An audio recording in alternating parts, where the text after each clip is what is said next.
Hello and welcome to Robin's TV Extra Time, where we've been watching Bristol City 0, Charlton 0. A little bit of a stalemate, but I thought there was lots of interesting aspects of the game. Charlton came in, did a really good job on City and could easily have come away with the 3 points. But we're going to go through all the analysis, and I'm going to go through it with a City legend, Carey. Good to see you, Lewis. Afternoon. Brilliant. I mean, it was an interesting game, but I think what we need to look at first are the stats around the game. Let's just see how it played out, because a couple of stats which were really interesting. City dominated possession, 58% to 42%. But look at that, Charlton had better expected goals, so they had better quality chances, even though City had 14 shots to their 8. Do those stats surprise you?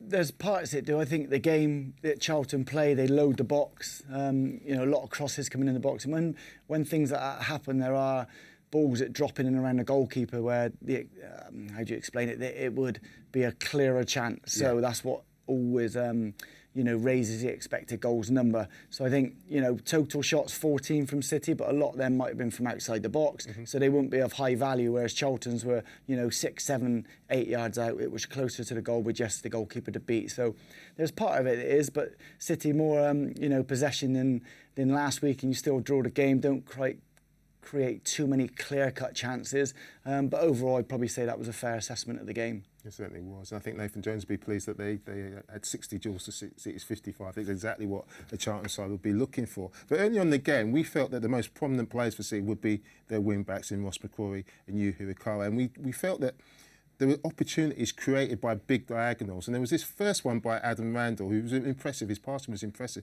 in that first half. He had a nice little turn, and he just looks forward. It's a brilliant ball over the left wing-back, and Ross McCrory's in. And we thought this would be an avenue forward for City. Ends up with a shot which is blocked on the penalty spot from City. And we felt, that is going to be a way forward to get the wing-backs into the game, because Charlton, in terms of their defensive structure, was so narrow. And then here at Carey, I'm just going to want you to pause it here, please. Just look at this situation for City.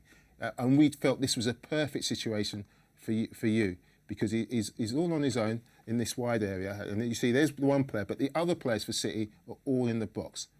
You see, all in attacking position, 6 players in attacking position, and you in a great situation in the wide area, in a one-on-one situation with his man. And I thought, perfect. Go and take him on, Lewis. But it didn't quite happen for him. And as we play it on, but we thought, this was a promising start. Yeah, it was the intent. So, when Charlton are going to come, they're going to sit in like a 5-4-1 or 4-5-1, whatever way around it is. They're going to get loads of numbers. So you have to separate, as you see here, you have to separate the defenders, like the centre-backs from the wing-backs, and then expose people in the middle of the box. And here we're 5v5 in the middle of the box, so this is perfect. Then the boys then are just waiting for probably 3 or 4 things to happen. And it is either McCrory, go and do what you did in the first clip, go and get at the full-back, go and arrive in the box and chip it the second post or pull-backs, whatever we do, or go down the line, come back to Knight and to cross it, or to play into the box now, into the forward's feet.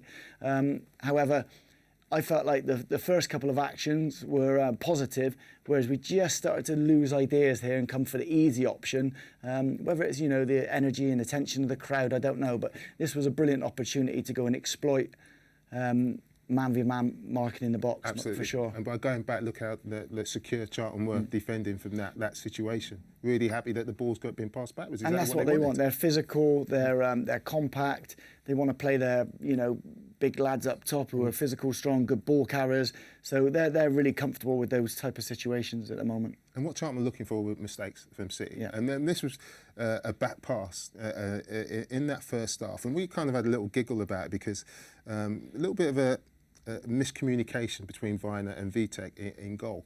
And lots of people saying, well, where's Vitek going? What's he doing? Why isn't he stood in the middle of his goal? We wanted to explain exactly what he was doing, because he's come from Man United. He's been well educated in terms of passing the ball out the back. And this is the explainer as to why he was out of his goal.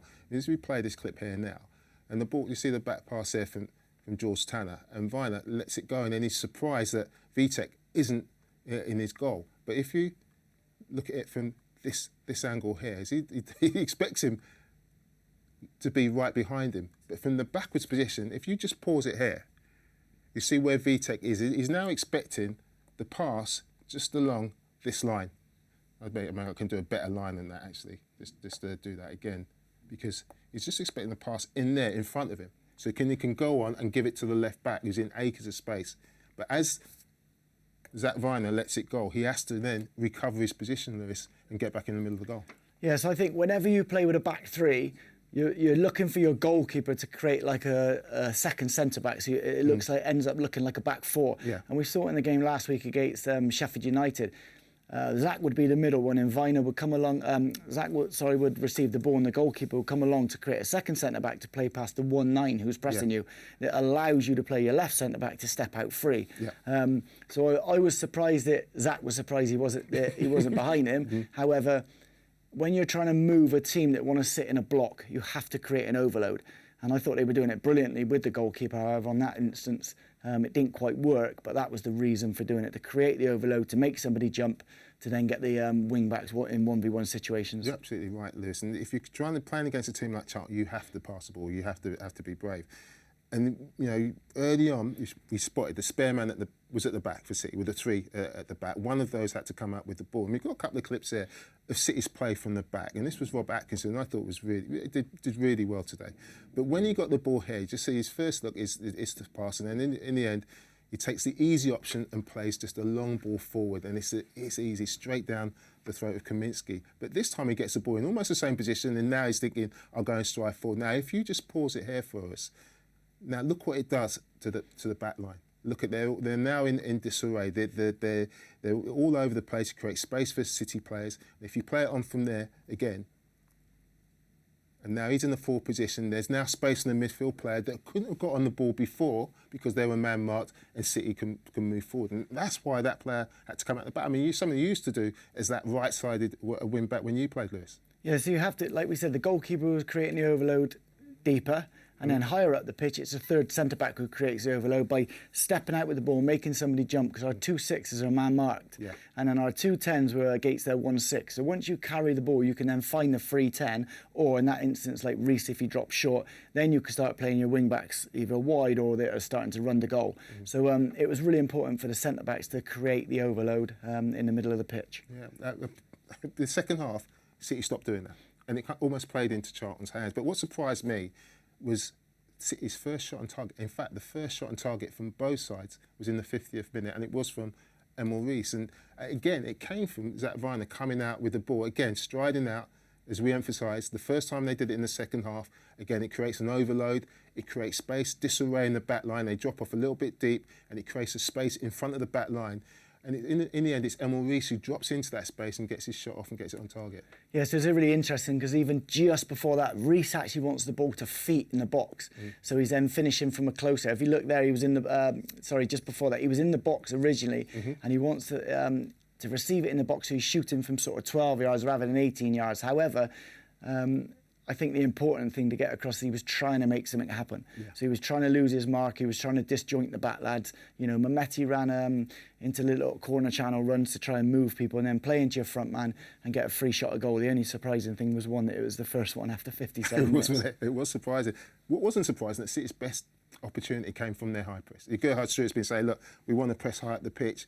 And it came in the second half, and in the end, it ended up with Anis Mehmeti. And we play this clip. We look at it was. I think it was a counter press. I think City had possession of the ball, and they win it back. Just pause it there for us. But look, just pause it there. Look at the City numbers in and around the ball.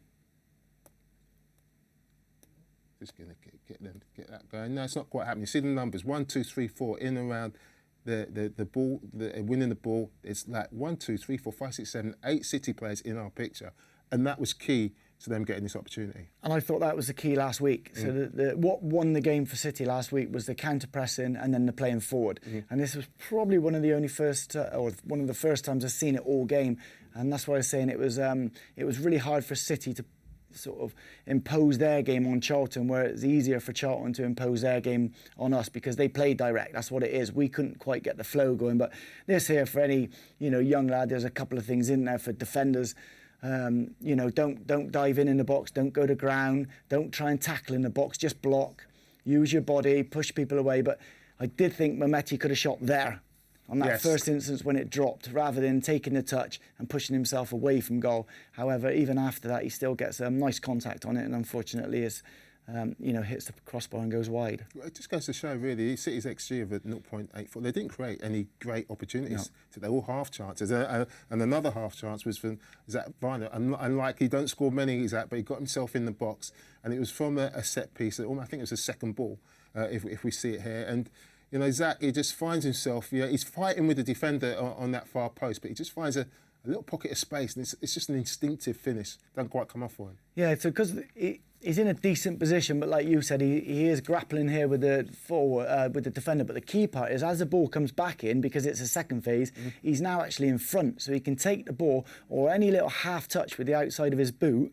I think he ends up in the middle of the goal there, and it could go in. Whereas, like you said when we were off air, because it's hit his studs, it's gone straight. Whereas I think, someone like yourself or a striker in that position would be a little bit more instinctive, trying to half touch it rather than getting a big contact on it. It's a really good point, because I think as a centre forward, we always finish with our toes. It's a little toe finish, because you get a little you always kind of takes it back on target. As a centre forward, as a defender, they're always using their studs. You know what your defenders are like. But as a centre forward, you just wanted to toe it, and it might have got on target. Talking about good performances, Vitek is outstanding again today, and some important saves. The lad Apter, I thought, for Charlton was outstanding, playing on that right-hand side, coming in off his left-hand side. And every time he got the ball, I was really concerned. And there's a couple of occasions when he did get the ball and he looked like he was going to hurt City, but Vitek came to the rescue. Yeah, so as we see in this instance here, what we said Sheffield United tried to do last week is, because Hirakawa's a forward-thinking player, anytime he's out of position and there's a winger, especially with the quality of Apter standing out wide, I think you're always going to be up against it. But what you then look for is your recovering defender and Viner to help you out, and your goalkeeper to help you out. And in that situation there, he does brilliant, the goalkeeper, to push it away from pressure, to push it away from danger, and then Tanner clears it up. But any issues for City came down that our left-back area, the right-back area with balls in the box, Apter running at people. And this, for a 6'6" goalkeeper, to have the agility and the ability to get down opposite to the way he's coming, have a strong hand to push it against the post, is an incredible save. And I think I said during the game, this would be in the top 10 saves at the end of the season. It's unbelievable how he's allowed to move his body to get back down and push it away, especially when it comes off a defender as well, because off defenders you're not expecting it, whereas strikers you're expecting to see a finish. Absolutely, and he's brave as well. He's only 21 years old, but he doesn't worry about contact. He puts his body on the line here and spreads his body, and he knows that he's not favourite to get there, so that's why he gets there and just makes himself big. He's big anyway, by the way, makes himself bigger. And this, I think, is a really brave save. It's all about positioning, just holding your position and making the save and making it look easy, and really impressive performance by him. You just touched on it there, made it look easy, isn't it? Is his positioning and how he stays so big. So instead of him trying to go and make something happen, i.e. go in and punch it, get the defender out this forward out the way, he just stands there and becomes this presence that you have to try and beat. I think those type of saves go sort of unnoticed by people. Yeah, they're huge. So Gerhardt, 2 games, 4 points. Will he sleep well tonight? I think conceding 1 goal in 1 goal in 2 games, beating a team who got to the playoff final last year, drawing with a team who got promoted this year, who always got the momentum and are on a high. It was 2 totally different games. Last week, they could sit and they could defend, they could carve open on the counter-attack. Sheffield United this week, they had to be strong. They had to defend their goal. They had to be aggressive. And I think overall with 2 games, it'd be 4 points. They'd be absolutely delighted. Brilliant. Well, overall, after 2 games, I'm absolutely delighted with you, Lewis. And hopefully I'll see you again for the Friday night game against Derby County. If you turn up on Saturday, you're going to miss it. So make sure you turn up on Friday night. There'll be a great atmosphere there. And we look forward to seeing you here on Robins TV Extra Time.